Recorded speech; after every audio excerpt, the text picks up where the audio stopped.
Isipin mo, ha? Unit team kayo, tapos mag-isa mong tinrabaho lahat, no? Ang galing talaga ng Pangulo kasi may prinsipyo na, di ba? Ang ganda ng pagkakagawa. Maganda yung trabaho niya. Actually, yung sinasabi ko na pang world class, totoo yun. Kahit mag-observe kayo sa paligid-ligid ninyo, kung magaling kayo mag-research, no? Kung hindi kayo tamad mag-research, malalaman nyo yung totoo. Sa totoo lang, kaya hindi ko magawang magalit sa pamilyang Marcos kasi hindi kasi sila utak kriminal, no? Hindi sila gumagawa ng mga illegal. Okay? Totoong may malasakit, totoong mahal ang bayan, ang mga tao mahal talaga nila. Hindi nila tinitipid. 'Di ba makikita ninyo yan eh ngayon? Makikita ninyo, mag-research nga kayo kung hindi niyo alam. Hindi niya tinitipid ang mga tao. Binibigay niya ang para sa atin. Yan ang totoo. Noon, di ba, halos araw-araw may patayan. Ngayon, araw-araw ba may patayan? Sinasabi lang ninyo yan kasi kinukumpara nyo ang noon sa ngayon. Kasi hindi nyo matanggap na mas maganda mamuno ang mga Marcos. Ginagawan lang ng issue. Yun ang totoo. Sus, kung titingnan nyo mabuti, napakagaling. Grabe, napakagaling na mga gawa. Hindi, naku, pang world class pa sinasabi ko sa inyo. Hindi, naku, kaya ayaw ko na meron pang kaya ayaw ko may eleksyon kasi gusto ko siya na lang. Time ko ng isang presidente na sa ngayon nga nakabisita. Ang last kasi nakabisita dito, si President Ramos pa eh. Tapos, meron din kami natanggap na mga lambat.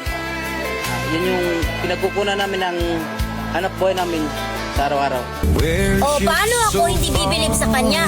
Lahat gusto niya maging kaibigan. Lahat ng bansa, kilala siya at kaibigan siya. No, hindi siya namimili. Panoorin natin.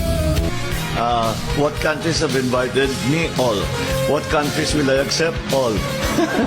Giliw ko mula nang madama ng puso kong mahal kita. Lungkot ko'y limot ko na.